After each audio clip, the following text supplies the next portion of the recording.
This episode is proudly sponsored by Mazda, Consumer Reports' safest new car brand. Mazda stands for more of what matters most to you. Visit MazdaUSA.com to learn more. This is What Now with Trevor Noah. All right, well, welcome to week 2 of the World Cup. Yeah, I can't believe because it feels like we've watched so much football. It feels like week 4, but then again, time rushes when you're having fun, so it doesn't feel like week 2 yet. It's like I know it sounds like a weird contradiction, but it feels like we've watched 4 weeks worth of football, but then it doesn't feel like we've reached week 2 yet. I think it feels like that because, yes, we've watched probably more games per capita than ever in our lives, but because we haven't moved in the group stages, yes, it doesn't feel like the tournament has moved in a good way. Yes. So it feels like it's still exciting. It feels like it's still new. It feels like it's, but you know, before we even get into the results, I noticed something about the World Cup, and I don't know if you'll agree with this or disagree. Okay, probably disagree, but on principle, but okay. The World Cup is a lot like New Year's Eve. Okay, in which everyone talks trash about it in the build-up. Everyone says they don't care. Everyone says they're not going to make plans. They're not going to participate. Ask somebody what their plans are for New Year's Eve. They'll be like, is that even a thing anymore? New Year's Eve, I'll probably just sleep. I don't even care what's happening. I'm not into it. The day the clock strikes 12 and it's the 31st now, then you start getting the texts. Hey, what's happening? Have you heard of anything? Are you going anywhere? Where's the party at? Maybe we should go to a party. And then when it gets close to 12, it's on.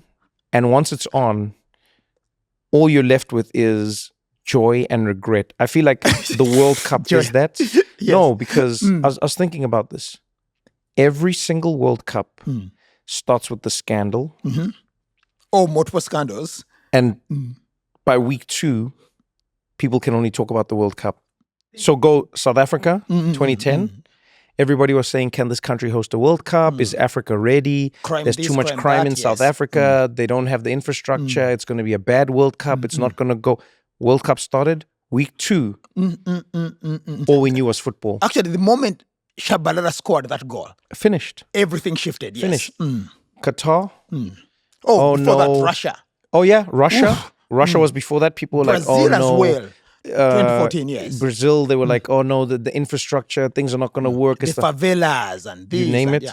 Russia, people like, the visas are going to be a disaster. Russia's not going to let people in. Should Russia even be hosting a World Cup came? People were just like, it's World Cup time. We'll get back to that later. Yes. Qatar was the same. US, week 2. I don't know about you, maybe it's just my feed. Everything is World Cup now. No, I'll say this, and that's, I think, the beauty and also the curse in a funny way of the World Cup, because that's what gives FIFA so much power and so much leverage. They are in control, or they're the custodians of this thing that's so powerful that can shift narratives. So the World Cup, when you talk about Qatar, like before it happened, some people were even going to boycott it. Yeah, I mean, the English media was essentially threatening to boycott Qatar. But then the moment the ball is kicked. You know what it is? Actually, before the ball is kicked, once people see David Beckham, they change all their geopolitical views. Yes, but it's funny that you in fact, I think it's like any party. You can say what you want about a party. If David Beckham walks in. Yeah. Now, let's all of a sudden the party's changed. Let's stand up, yes. No, but like it's... as I was saying, it's the great power of this beautiful game. And FIFA, fun enough, has done so much to disfigure the face of the beautiful game, but because the game is so popular, and once it starts, everything is out of the window.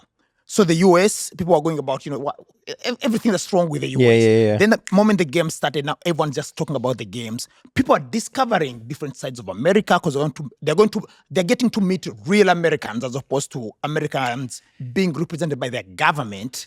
Can I say that's something that has truly made me realize how powerful the World Cup is?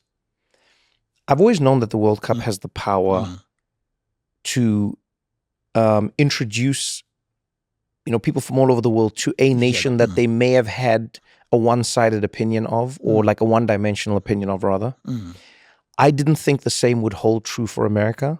Oh. And yet, if you've been online, the fan experiences of the World Cup and the fan experiences of America, funny enough, there's the German guy, Freddie, I think his name is. Oh, who is going around? Yes. He's become like the most adored fan in America now.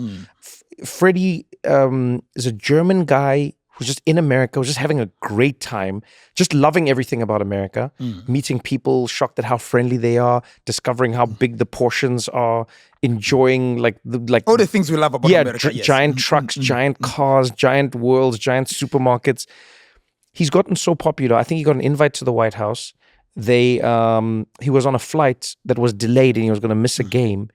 And then airlines just stepped in and they were like, no, Freddie, we got you. We're going to get you on another flight. That's when I was like, okay, this is power. When an airline in America is actually trying to help people. To help a customer, yes. No, but also I agree with you because America, unlike other countries, has been overexposed. We watch it in pop culture, watch it in movies, we watch it in music videos. Yeah. So you would think there would be nothing to discover. Qatar, you've never heard anything about it. So when the World Cup goes there, there's a chance to discover a side of Qatar that you haven't seen before. But America, I didn't think that for America. People are familiar with America. I honestly didn't think that for America. Yes. Like the people in Lawrence, Kansas. Yeah. They are like funny, weird, meet cute. Yep. With Algeria. Yeah, and then this romance that has gone under. No. You know, you think Scottish fans have drunk Boston dry. Oh my God, yes. You never thought that would happen. You never thought Boston would go like... I didn't think it was possible. Boston would go like, there's not enough alcohol in Boston. Yeah, I genuinely didn't think it was possible. The buzz, no, but I think also like if you combine Scottish people with Irish people, because the Irish people in Boston were drinking the buzz dry. And then it's been beautiful. It's why normally they go like, oh, you can't use the World Cup to sports wash or sports launder your image. And that's why I think. But this is okay. Let's get into this. Is it sports washing, or rather, let's ask the question this way, because people will say the World Cup is sports washing. Yes, you use a major world tournament to show a side of your to lighten or brighten the image of your country in the world, despite what's going on. But then there's a part of me that goes, is it sports washing, or is it maybe doing not the opposite necessarily, but like those Americans who are experiencing, or rather those Europeans and those Africans and those South Americans and the very few Africans. You're not wrong. Yes. You're not wrong actually. Yeah, way more Europeans, but they are experiencing America in a way that they wouldn't have otherwise, and I think America's also experiencing them in a way that they wouldn't have otherwise. Like the effect that the Norwegian fans have had on Americans. For the first time in my life, I've seen Team USA people trying to come up with actual chants for their team. Yes. Apart from, we shall win. I believe that we shall win. They see the choreography. I believe that that is terrible. Yes. They see the choreography. That's objectively terrible. Or just USA. USA. That's fine for like 3 minutes. Yes, you can't chant it for an entire game. Yes. 90 minutes. Defense. Come on, man. Defense. Come on. Yeah, you need a few. Come on. I still say, if you have to tell the team what their job is. To remind them. Come on. Yes. Like football fans, you just get to sing and like reminisce about the beauty of your team and its legacy. You get to sing joyous songs. Like meanwhile, in American sports, you have to like literally tell the people what to do. Yes, this is the part where you defend. This is the part where you defend. This is the part where you defend. You know what I mean? You make it seem like what are you doing? You make it seem like American athletes are like goldfishes. No, but they're not. I'm saying the chants. Yes. The chants are terrible. No, like the choreography. Yes. So I understand. Yes, I'm not saying the sports washing isn't a thing. But I'm often torn because we live in a world where people say we as humans need to spend more time getting to know each other so that we form opinions of each other and places and ideas. Let's become less rigid. And then when we have events that do that, we then say the events shouldn't happen because... I think it's because when else would it happen? No, I think it's because when else would thousands of Norwegians be influencing Americans? When else would thousands of Scottish people be influencing? Look at and not just in America. Look at the new romance between Korea and Mexico. Have you seen the Korean and Mexican fans? That's beautiful. Yes, that's beautiful. I'll say there are going to be so many Korean Mexican babies born next year.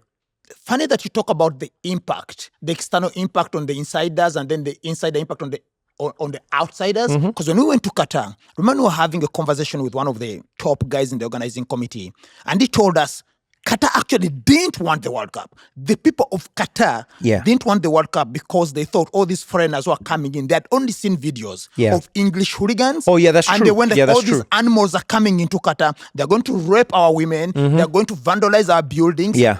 And then people came over, and then I remember he told me distinctively that he remembered the turning point was when Qataris were turning up and actually giving fans water. Because Qataris realized, not all foreigners are English hooligans. Yeah.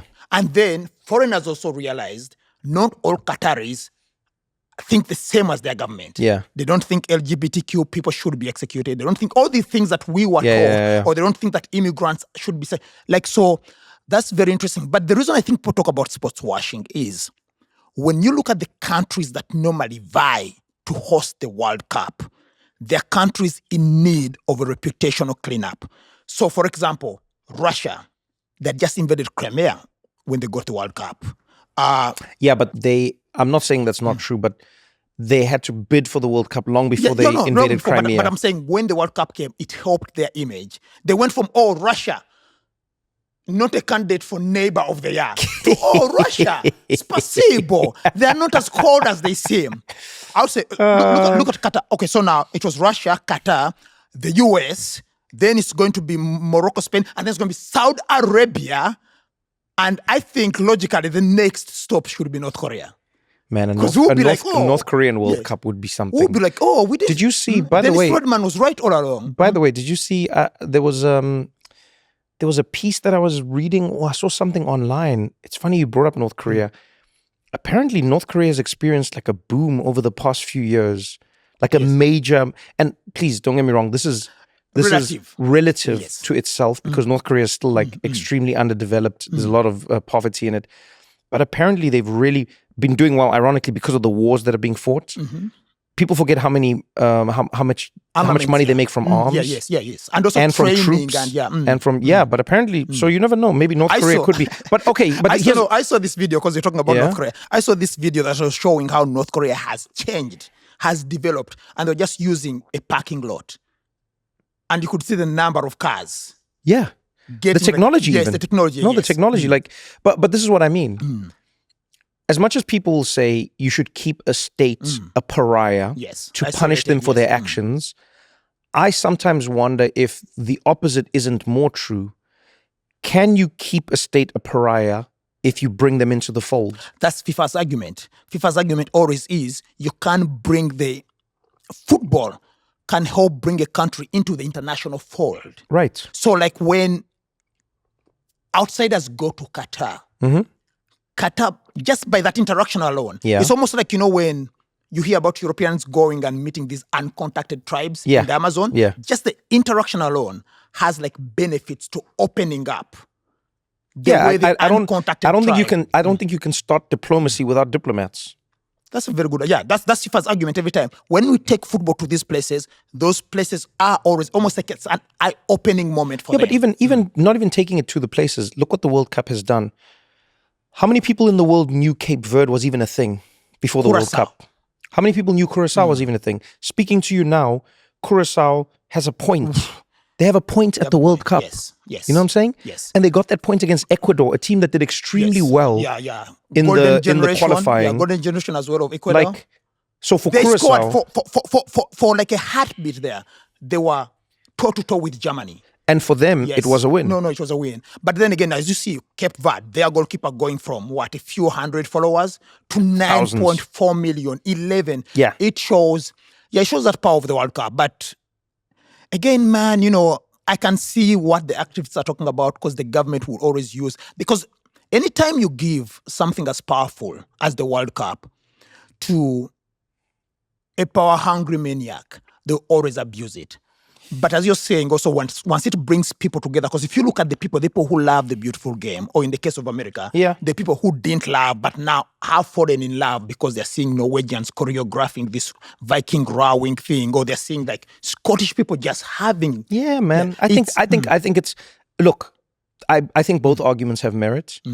But I think we shouldn't take for granted the lasting legacy Yes. and the impact this will leave of just bringing humans together. We live in a world where so many people form their opinions based on, Maybe clickbait, digital, digital information. How many people can say their opinions of others are formed by an actual experience? That's all I'm saying. So I'm loving that part of it. Like, I actually love how for the World Cup, the scandals go away from geopolitics and they just go to the pitch, because now like the scandals are all on the pitch. I would say the biggest scandal at the World Cup now over this past week, Turkey. The Turkish team Yes. came in. Yes. If you think about it, like the Turkish team came into this World Cup. Yes. I don't know if you saw their send-off. Right? They got one of the biggest send-offs I've ever seen a country give their team. I saw they were given mansions in one of the most exclusive, like, seaside resorts. My friend. Every player for just qualifying. My friend. Yes. Because how many years has it been since Turkey was it's been like, I think... 26 years or something It's there? been a long time. I think the last time, was it 2002? Yes, when they made it to the semifinals. It's been a very, very long time. They were driven out of the city with the most beautiful... It looked like they were going to like a war, but a good war in a way. But that's what the World Cup feels like. Yeah, they were the World Cup. To go back to your point, the World Cup is the only time I feel, and the Olympics, but especially the World Cup, is the only time you're allowed to be xenophobic. Well, or nationalistic. Maybe not xenophobic, no, but nationalistic. Yes. Nationalistic, yes. Where you're supposed to, where you go like, yeah, I'm from Curacao and I'm going to shit talk Germany. We hate the Germans. And everyone goes like, yeah, we agree, we hate the Germans. It's the only time you're allowed to be patriotically proud. Yeah. Without it having like very negative undertones. It's the one time Germans can fly their flag. Oh, yes, proudly. Yeah. Proudly, yes. This is the one time Germans can be like, and now am I allowed to bring out my flag for this moment? Yeah. And the English are like, yes, of course. And the English are like, yeah, come on. The French are like, yeah, we can do it, but just for the tournament. For the World Cup, yes. That's probably why Germany always does well in the World Cup. Because the longer they get to be in the World Cup, the longer Germans get to fly their flags. And they're like, yeah, this is so much fun. We're having a great time. We get to do this once every 4 years. July 20th, put it away. Okay, we'll see you in 4 years. We're going to continue this conversation right after this short break. Well, let's take a quick break to thank our sponsor, Mazda, for today's episode. Safety has a new leader. You know what I've realized? Most people don't actually think about safety when everything's going right. Yeah, you only notice it afterwards, at the end of a long drive, when you still feel relaxed. When traffic gets chaotic, but you never feel overwhelmed. When something unexpected happens and the car just feels composed. And I think that's what's interesting about Mazda's approach. Mazda has been named Consumer Reports' safest new car brand. It starts with their approach. Mazda believes real safety begins with helping to protect you before problems even start, so you can feel more confident on every single drive. And I like that philosophy because good design shouldn't interrupt the experience. It should support it quietly. Mazda has more 2026 IIHS Top Safety Pick Plus awards than any other brand as of April 2026. You don't believe me? Visit www.iihs.org to learn more. Do it. Do it now.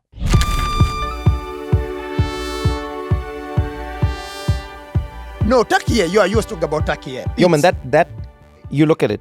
A team comes in that has one of the highest team values per capita, the value of the players, where they play their football, how they're seen in the world, how they're rated. Two of the brightest young talents in world football, in Kenan Yildiz and Arda Güler.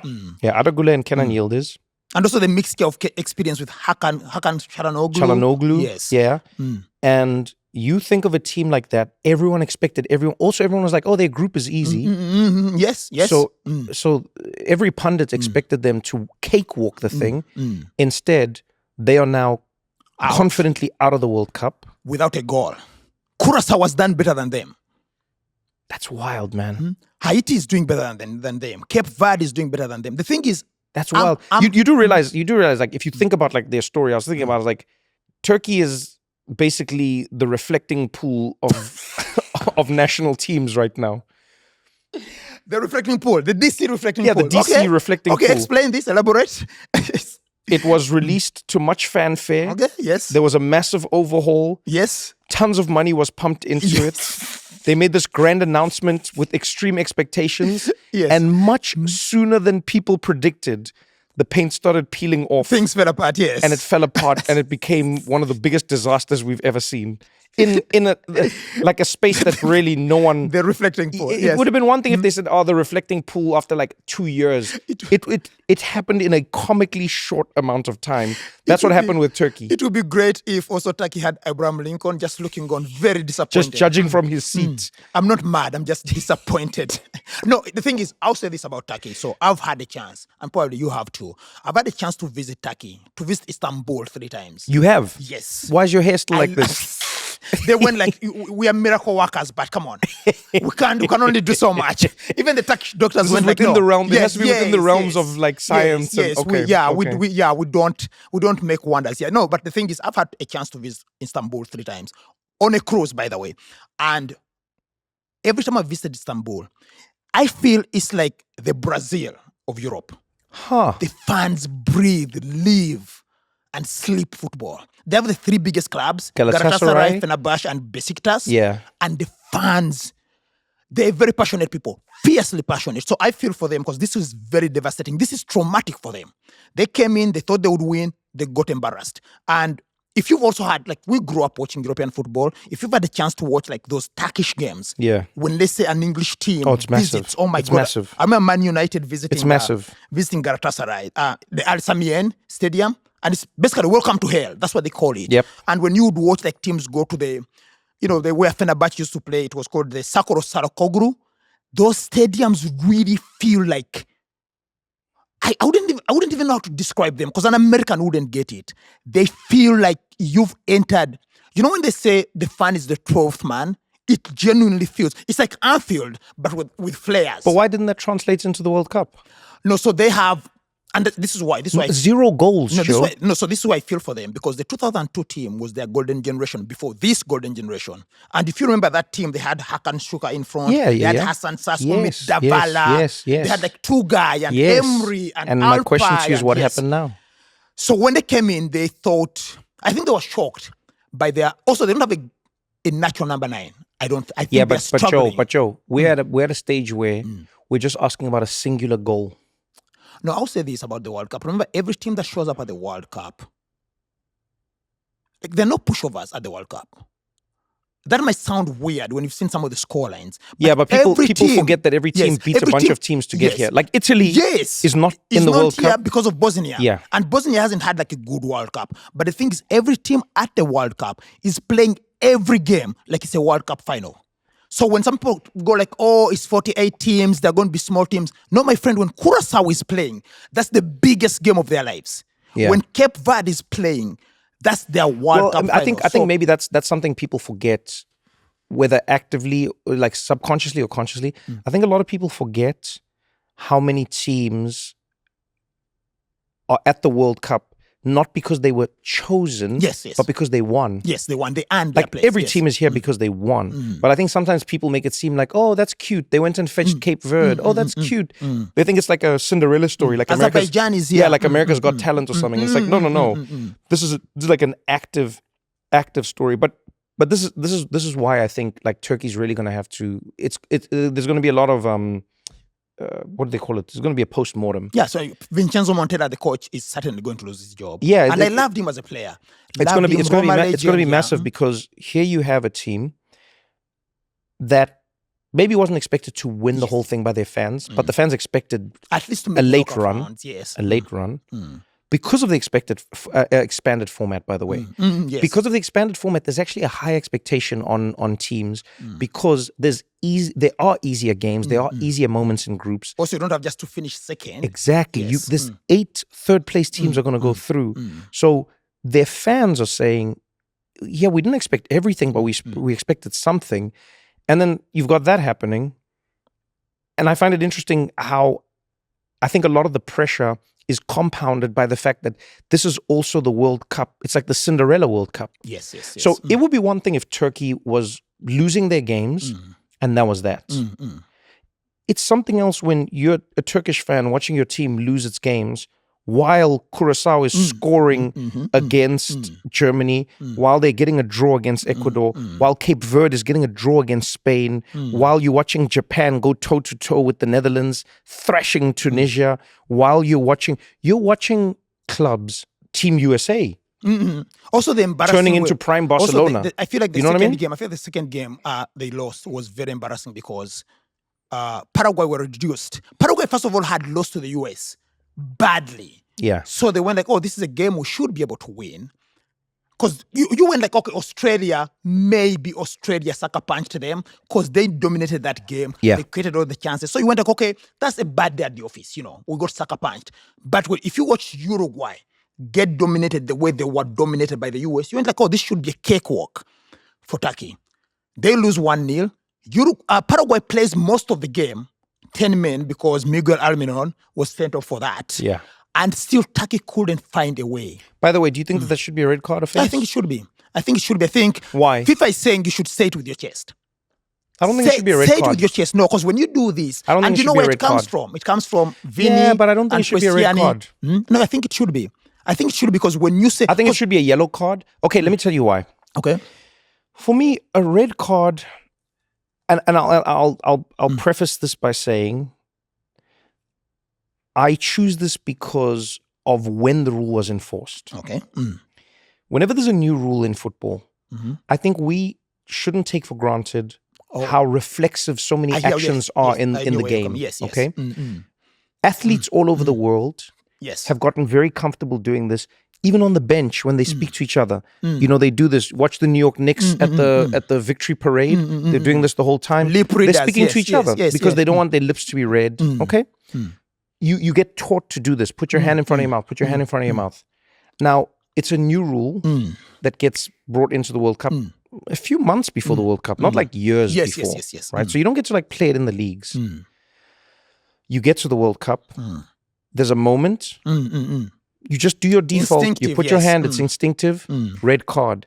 I think it should be a yellow because the game itself,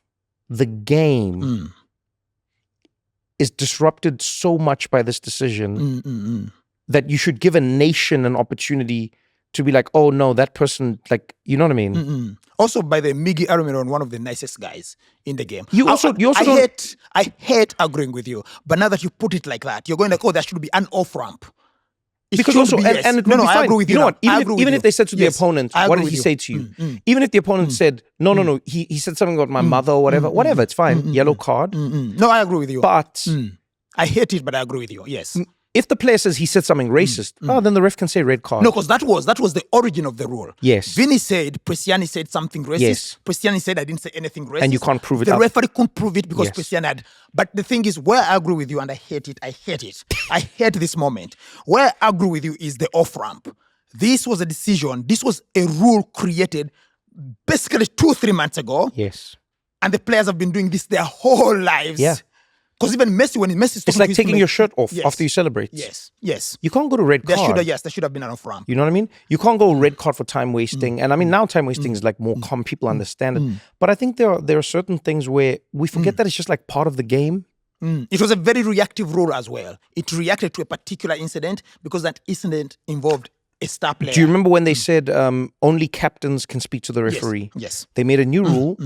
The players can't swarm the ref. Only the captains can speak to the referee. Players still ran to the referee. Yes. And then they said, we'll give you a yellow card for this. Imagine if they said red. Oh, the other rule as well was you can't ask for a yellow card. Yes. And players, every time they are fouled, yeah, they would ask, do this. yes, and then they would get yellows. Yes. But then over time, they stopped doing it. Except Vinicius. They stopped doing it.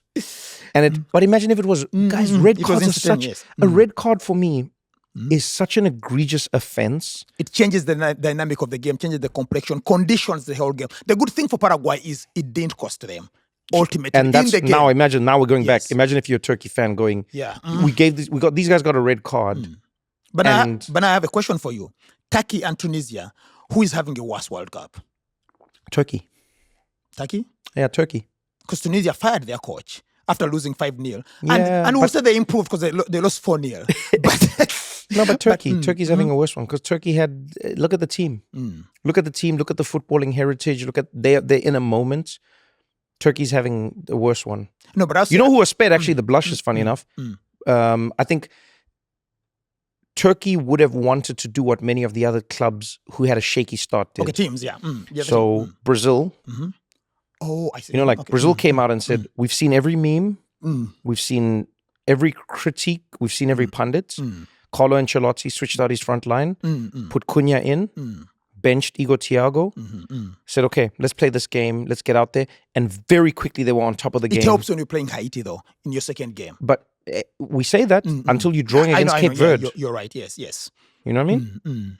And I think that's the biggest thing I've noticed at this World Cup is the big teams in this second week, especially the ones who didn't have a good like Spain and yes, even Netherlands, etc. They came out swinging now instead of like allowing the game to develop and thinking. The Netherlands scored 2 goals in the first like 20 minutes of their game. Yes.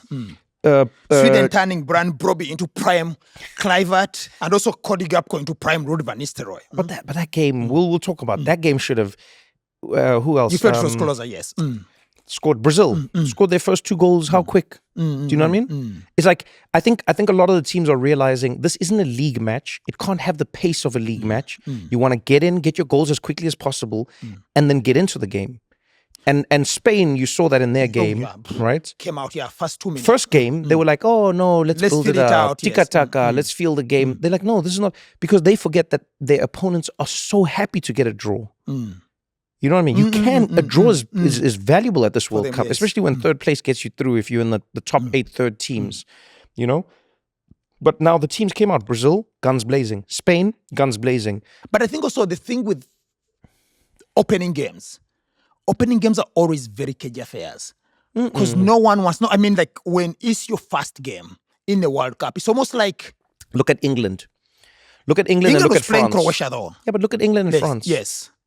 They were like, there's nothing cagey about this. You, in my opinion, no team that's a big team should ever believe that the first game should be cagey because a first game literally means nothing. It also means nothing. Yes. You lose it, you can still if you lose it, you can still go on to win a World Cup. We've seen many winners do Spain, that. Argentina, so the first game is a game where you should just come out, swing as hard as you can, and then calibrate. But I think it's just saying that as a monolith, as a team. But I'm saying the players, the individual players normally get affected by the you think first game nerves. Yes. No player wants to be seen as a player who made the mistake. My friend. Who made... It's almost like, when you come on as a substitute and they go like, let the first touch just be safe enough. My friend, this is the World Cup. You can't put on a Brazil shirt and not be sure of yourself. But the thing is the Brazil... Mateus Cunha, that guy did not look like he was just trying to feel out the game. He came as a substitute. He was fighting for his place. Yes. Igor Thiago put him on the bench. Look now. But now, but I'm saying second game, things have settled now. Yeah. The worst that could happen has almost happened. But not Lamine Yamal. Lamine from the first game. He came on as a substitute as well. Yeah, but he didn't settle. Lamine has the fearlessness of youth, though. No. You know, Joe, Messi. Talk to any teenager. Teenagers don't care. Messi they don't first about game. Consequences. Messi first game. Messi has the fearlessness of a veteran. No, you're going to make excuses for everyone. Yes. You're going to make excuses for everyone now. Yes, no, you're right. Harry Kane? No, you're right. You're right. You're basically saying fortune favors the brave. Yes, it does. Yes, It does. And by the way, that's another narrative I feel like needs to change, especially after the second week at the World Cup. This whole narrative around like David versus Goliath, I think we need to switch it up. Like, especially as regards African teams. Yeah, when they go like, oh, Cote d'Ivoire against Germany, David versus Goliath. Senegal versus David versus Goliath. I feel like pundits, commentators, the it's very the media, patronizing, by the way. Yeah, it's patronizing, but more importantly, it's also inaccurate now.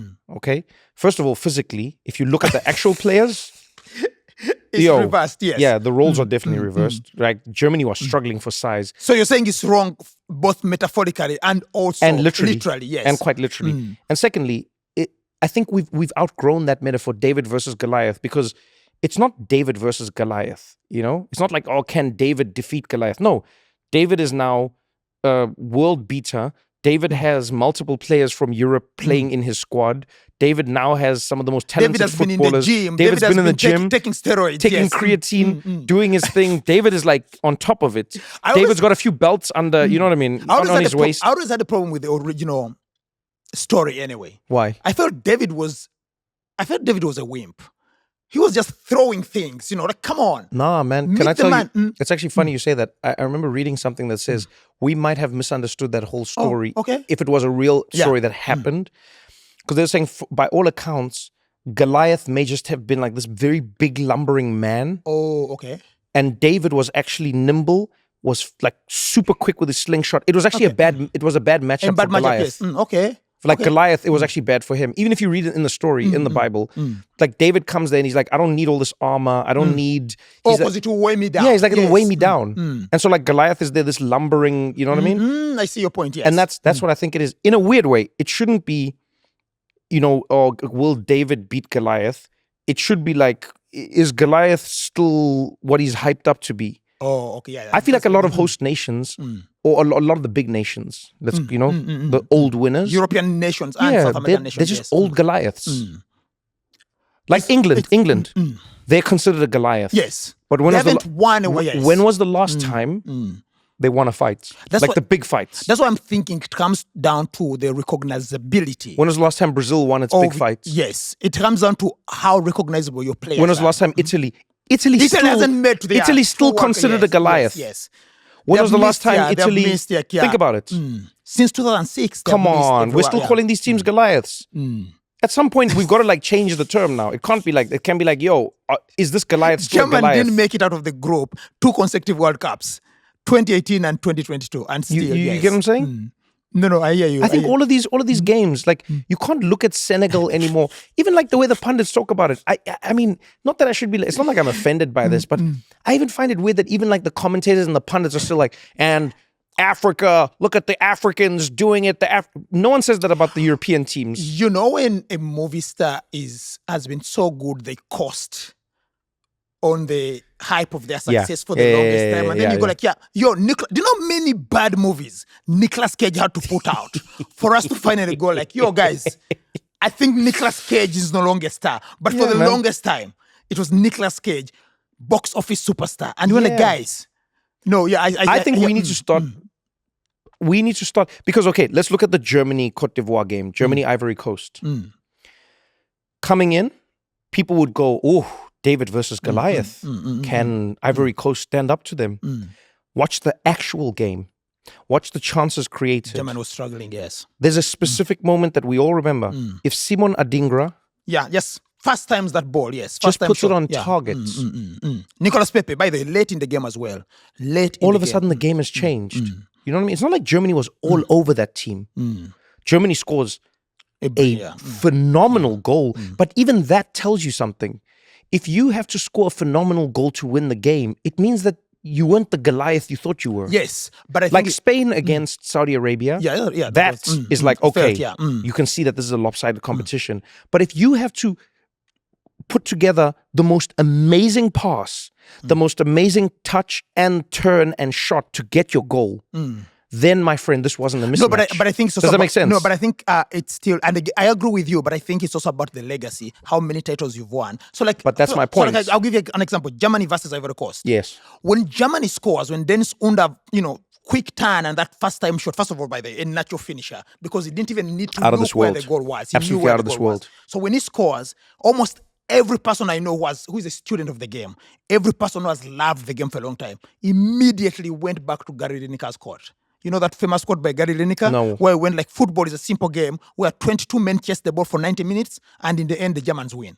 That's so funny. So everyone went back to that. Everyone remembered, this is what the Germans do. There were so many Dutch fans because Holland and Germany have, or the Netherlands and Germany have that weird rivalry. Yeah. There were so many Dutch fans who went we've seen this happen so many times. The Germans always do this. It's almost like they give you hope and then a dagger.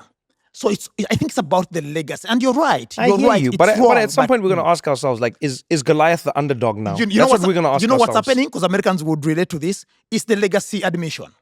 When they go your father Yes. was an alumnus. Yes, He was an yeah. alumnus at this college. Oh, the library is named after him. Yes. And Just then because your dad you don't- went to the school doesn't mean you deserve to be You at don't the have the school. grades even, but Yeah. they go like, oh, right. You this don't way. have.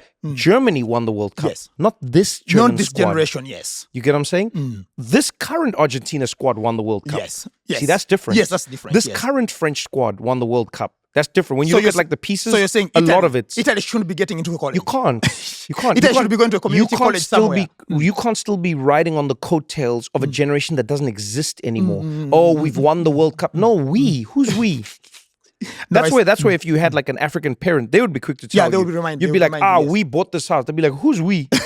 You live in this house. I bought This it. is my roof, yes. Yeah, this is my house and my car. Yeah, but that's why we don't You have... live in it. Yeah, but that's why we don't have Nepo babies in Africa. Yeah, that's The exactly. concept of the Nepo baby is spoiled. No. It's like totally... So for me, It's wasted on an African parent. it doesn't Because work. an African parent goes like, what do you mean? This is my stuff. You better go out there and look for your own stuff. Because I also remember African parents love struggle. They go like, yeah, I struggled. Yeah, do you know what I You did have to get here? Yes, you have to struggle as well. You appreciate it when you struggle. Maybe that's why we appreciate Team USA so much now, is because it feels like their struggle is bearing fruit. And it's also disconnected. They don't have that legacy. They don't have a team they can point to where they go like, oh, this team. Like they have... Man, they did well, man. They have had some teams like in 2002 that maybe lost to Germany, but they still but this don't have team, that Joe, team, yes. It was great. No, they It was great. It was great for football. Again, they're through now. 2 games. Mexico is through. By the way, how do you feel about the new format? Goal difference used to be the determining factor. Now it's head to head. I think it sucks. Because now it means Yes, I like think, teams the immediately third game, know yes, that the third game means Yes, nothing. means nothing. Because back then, when goal difference is the determinant or is the decider, then the teams go like, okay, third game, we're going to give it our all. Yeah, because it might determine where you end up. Yes, now it's... Now Mexico literally Yeah, they don't need to... can walk onto the pitch against Czechia and they can sit down and it does not change their outcome at all. And Czechia can score as many goals as they want. Yes, I think FIFA tried to do head-to-head to avoid... I think it backfired. I think it backfired. But Mexico making it through is good. I watched that Mexico game. I'm and happy. I think Mexico the made it Mexican through. keeper made the save of the tournament. He made like an incredible double save when he was on the ground. Oh, he did the... That was insane. He had Yes, the that was- first save down and then the second save he was falling. Yes, and he hit the still, ball. managed to go. That was a great... It was that was because really we nice. celebrate like the strikers with their golazzos, but that... This has been Wow. the World Cup of goalkeepers. Yeah, goalkeepers, yes. No, goalkeepers are looking good in this World Cup. Vozinha. Yeah, no, they're actually looking very good in this World Cup. His mom was allowed into the country. That's how good a performance he gave in that game. That's when you know. That forget about the also forget about the following. His mom.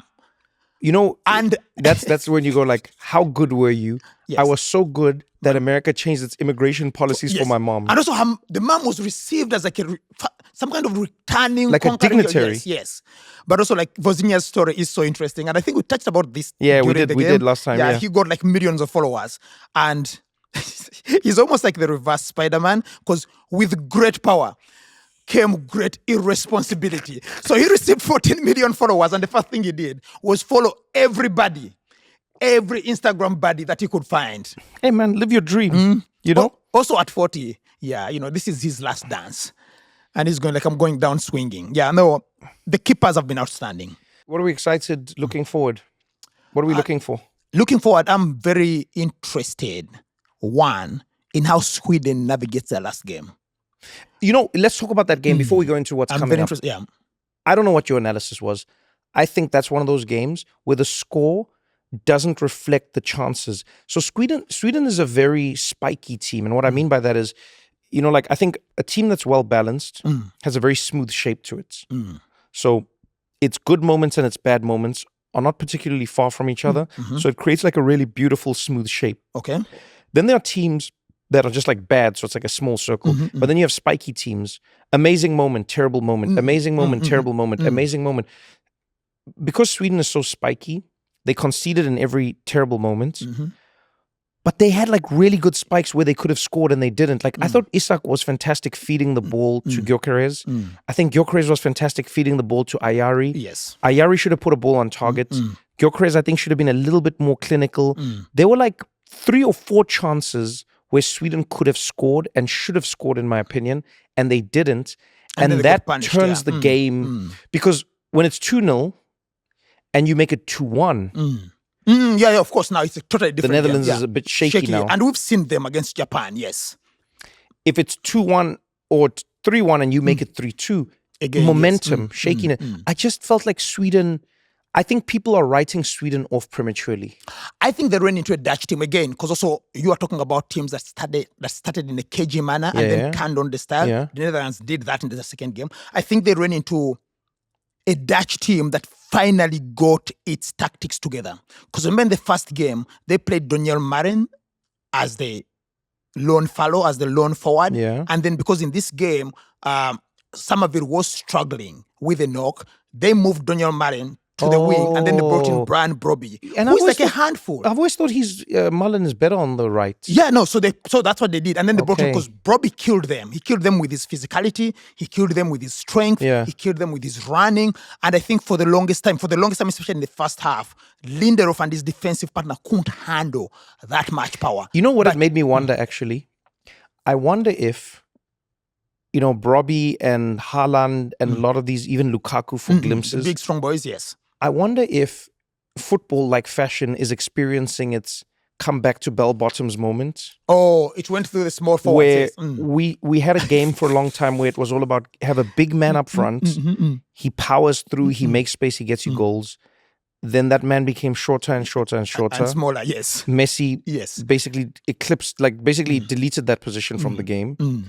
And now it was the David Villas and it was, the Agueros. But it was really the point of that player was not to overpower a defense. It was kill them through their movement. Right. But then because the game became about movement and passing, defending became tighter. Yes. It became about a block. It became about shapes to cut off the passing lanes and the triangles.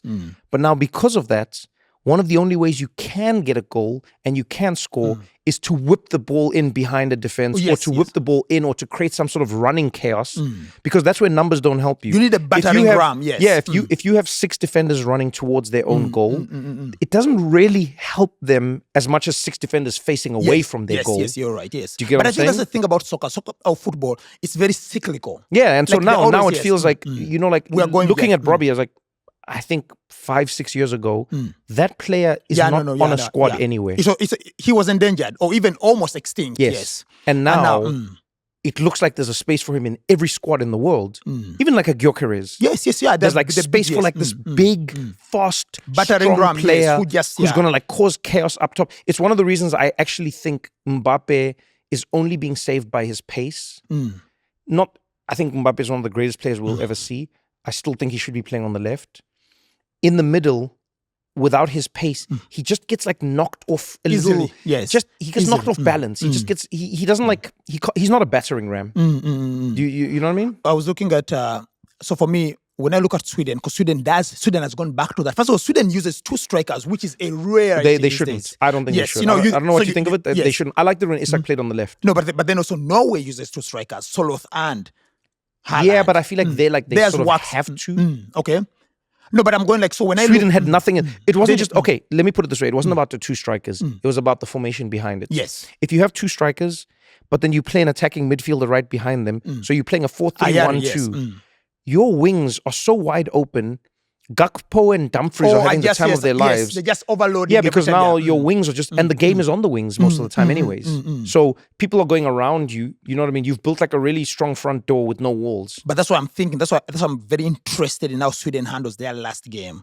Because Graham Potter, in the game against the Dutch, he showed that he's no Harry Potter. But in the final game, he's going to need to with some magic, man, because it will be very disappointing with a team that Elanga and Lucas Bagval, with a team that talented. Why don't they start Elanga? He scored goals for them, but I think maybe maybe here's what I'm thinking. With his raw pace, Graham Potter is going I need him against tiring legs. That's the only excuse. My friend, that makes no sense when you look at his record. Elanga is playing from minute 1. He has... So here's what I mean. But sometimes he runs head down. Sometimes there's a road runner quality to his game where you don't know what he's going to do next. Maybe I have a differing opinion here. I go bringing in impact players in those types of situations can work in your favor sometimes. I think what a lot of coaches take for granted is you might bring them in when you're down now. And When now you're you're already playing, at the- and now it's you're like- playing against somebody who can afford to sit back and then rob there's you no of space. yards. Yes, So now yes. this person gets to go, okay, Elanga's faster than me. I'm going to stand 10, 20 yards further back. Let's move And everything rob him back of space to run into. and rob yes. him of space. But if you start Elanga and he's running from the very beginning, and we need to attack at the same time, we now have to choose. Do we attack? Look at what PSG goal did. is Look at what scored, he PSG just- did yes. to Arsenal. Bukayo Saka spent the whole game defending. Yes. Because Kvaratskhelia on that left wing Was a he constant needs a menace, double team. yes. So now Bukayo Saka, one of the best like wide players, doesn't get to play To his show off, trade. yeah, He to show off, spends yeah. 60 something minutes defending and then he comes off the field. That's what pace does from the very get go. And also, I'll tell you, as someone who has played defensive positions, pace is scary. When you're playing against a player man. who you know in Pace is terrible. who bro. you know in a foot race can beat terrible. you. It's like the worst Because they feeling just in kick the ball and they run. Yes, because like a player who dribbles, you go like, oh, maybe I'll touch the ball. Yeah. When a player, because also remember, foot races are like the most natural, most alpha male. Like you think about when someone can beat in a foot It is the race. most primitive Most competition. yes, earliest like primitive Yeah. lizard brain. So like the goal he scored once, he's running through the middle because he's beating you for like pace is not something you can. Someone is either faster than you or not. Yeah, that's it. It's like very it. So I'm very interested now to handle that. Okay, so we're looking forward to the Sweden game. That's Yeah, you did ask that's me. going to be a big game. Germany's games are done. I'm looking forward to the Egypt game as well. Not because it could be Salah's last game if they don't make it, but also because Egypt for me you did ask me last week about my like most heartwarming moment. Yeah. And I remember for me, I didn't say this, and I think I should have said this last week. For me, it's seeing the Egyptian coach on the bench, Hossam Hassan. He's a legend. He used to be the face of Egypt before Salah came along. He helped Egypt to win most of those I didn't know stars. that. Yeah, and now he's coaching at the World Cup, and he's coaching the guy who replaced him as the face. Oh, That's who amazing. I didn't overtook know that. him, Yeah, I yes. didn't know that. He was part of that team that had Mohamed Abu Trika, Mohamed Barakat, and all these legends. But seeing him because he never got a chance to go to the World Cup. So you imagine if Salah never got a chance to Okay. go No, I to the hear World you. Cup. Yeah, He kept yeah. winning all these Nations yeah, Cups. yeah. But for some reason or another, Egypt could never make it to the World Cup. And now he's at the World Cup. He's the coach. So I'm really looking forward to at least him making it to the knockout rounds. It would be like a beautiful way to bring his story all around. He's a legend of African football. So for me, that was just watching him. It's like almost remember when Maradona was coaching Messi. It was a win. In 20 It was that was beautiful. Yeah, no, it's a beautiful. You see, It was like, dysfunctional, but it was beautiful. Yeah, it was dysfunctional, yes. But like it's almost like you see this person. It's like almost a passing of the torch. Yeah. But like in a game, like not like outside the game. Yeah, but in the yeah, game. actually actively in the game. Yeah, so I would really love for Hossam Hassan to make it to the knockout rounds, and also for Salah. Like that would be a good send off. Yeah, man, for we Salah. need as many of them as possible. We need. What about your boy CR7? Do you think he's? The funny thing is, I'm a huge admirer, and people might find this hard to believe. I'm a huge admirer of Cristiano Ronaldo, the person. Cristiano Ronaldo, the human being. Yeah. He's like a superlative human being. When you hear about the things he has done for charity, when you hear about the fact that he doesn't have tattoos because he likes donating blood, that's the reason he doesn't have tattoos. He's like a superlative. But then because he's a competitor, I think like Cristiano Ronaldo, the competitor, and Cristiano Ronaldo, the human being, especially when they come on the pitch, Yeah. there's a reason why people call him Homelander. Because I think Cristiano Ronaldo. Did you see that meme, by the way? Yes. It was like word for word. Oh. Yeah, no. So I feel like the competitor, it's almost like if someone has like an alter ego, so like Yeah, like Clark Kent and Superman and Bruce Wayne and Batman. But then if Batman takes over, because the thing that makes Superman very human is Clark Kent. Yeah. The thing that makes Batman human is Bruce Wayne. So I feel like with Cristiano Ronaldo, the alter ego sometimes takes over most times takes over when he's on the pitch. And so what happened in the first game was, of course, he no longer has the legs, so he's no longer as mobile as he should be. Yeah. The midfield can't feed you if you're not making runs in behind. The midfield can't feed you, however superlative that midfield is. Bruno Fernandes, Yao Neves, Vitinha, they can't feed you if every run you're making, you're in an offside position. So they spent most of the time, despite having 80% of the possession, just passing sideways. And then what happened was, after the game, they asked Joao Neves, Cristiano Ronaldo, and he said something that I thought was diplomatic. I actually thought it was diplomatic as well, yeah. because you went like, oh, he's just another player. Because you don't want to heap pressure on Ronaldo to go like, oh, he's our only hope. He's our Princess Leia. Please save us. No, he went like, no, he's just one of us. We have to deliver. Ronaldo fans didn't take it like that. And remember, João Neves had scored the goal that spared their brushes. They have been flooding his Instagram. Comments were coming in, 100 comments of hate per minute. They didn't just do that. They went and flooded his girlfriends. And they're doing that to Bruno Fernandes. They're doing it to João Neves. They're doing it to Vitinha. And they also are doing it to, you won't believe this, and this is going to hurt you. They're doing it to the Liverpool player. I don't even know whether I should say his name. Who passed away. They're doing it to Diego Jota. That's it, yeah. They're going to his comments and they're leaving comments. No, I know. It's and some people, so they're coming to Neves' Instagram and saying, it should have been you.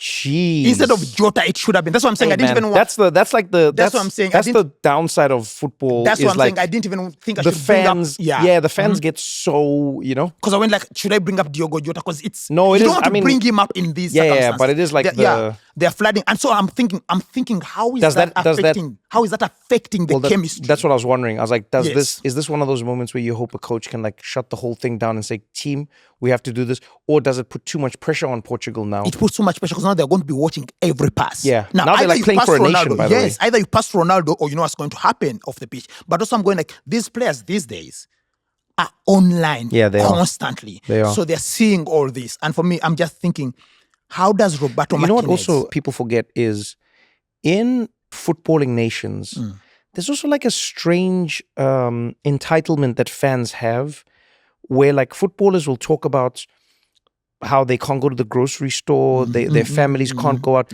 because people go to their families or them in public and curse them out for their performances. It's not just footballers. In matches. I think Arsene Wenger did talk about he can't pick.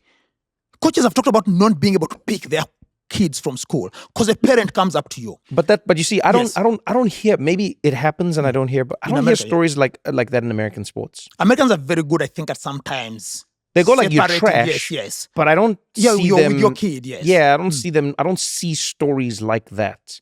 And like that's the one thing about football where it's like it's very intense. The weight of a nation is not born easily. You know what I mean? Like literally carrying the weight of your nation is one that's, man.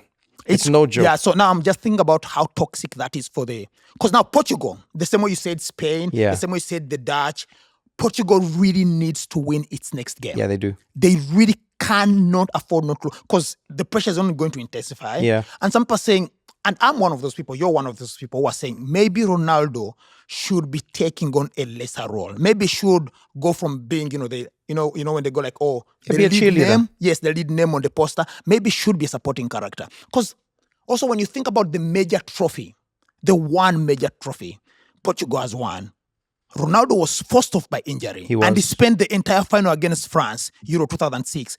He spent, rather Euro 2016, he spent the whole final cheerleading from the bench. And who scored the goal? Edea. No one knows him. No one knew him before. No one knows what happened to him after. Yeah. But guess what? Ronaldo was a European champion. So by that time, he was forced by injury to go off the pitch. So what you're saying is someone in the Portuguese team needs to slide tackle Ronaldo in the change room. No, their family would be make something happen. Make something happen. Your family home would be firebombed. Yeah, you'd be gone. You'd be deported from your home country. No, it would be, All right. Well, this has been it. Another week of the World Cup. Another exciting one. Yeah. It's going to be fire, man. Yes. No. I can't wait because normally it would be like 2 more weeks to go now. Because normally the World Cup used to last now it's done. Yes, now we have like 4 more weeks. Yeah, we're not even... Pace yourself. Pace yourself. I tell everybody who's watching the World Cup now, I'm like, pace yourself. This is the longest World Cup we've ever had. This is the most packed World Cup we've ever had. Pace yourself. Don't get too angry. Don't get too happy. Unless you're Turkish. Unless you're Turkish. The Turkish fans have every reason to be angry. You can go crazy. But otherwise, enjoy it. I'll say this. The reason I'm enjoying also the fact that we have 4 more weeks is, our watch parties. We built a community, it's actually. Fun. It really feels like a family. And then every week that passes, because you keep reading out certain names. Yeah. And I think every week that passes feels like, we're getting to know more. And more we're building, it's like it's a little village. Yeah, no, it's really beautiful. And I don't know where 4 weeks are going to take us. maybe we're going to be meeting this because it feels like now we are dating, but we're not meeting.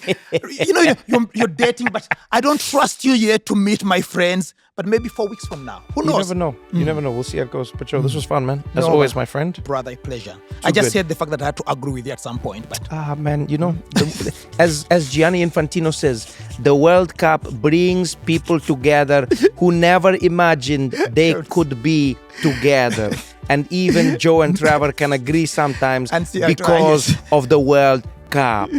no, it's beautiful, man. It's beautiful. I'm looking forward to more of these, man.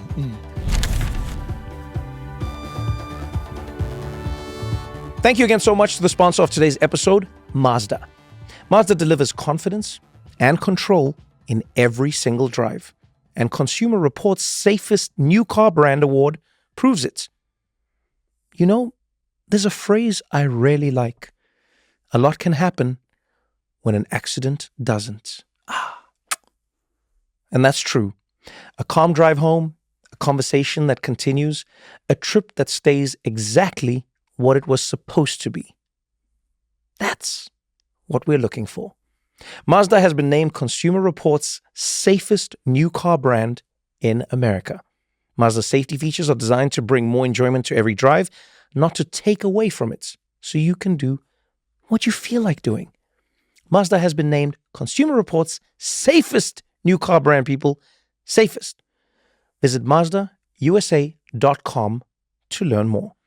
Consumer Reports does not endorse products or services. Thank you so much for watching the episode. If you enjoyed it, pass it on to a friend. If you didn't enjoy it, pass it on to your friend still.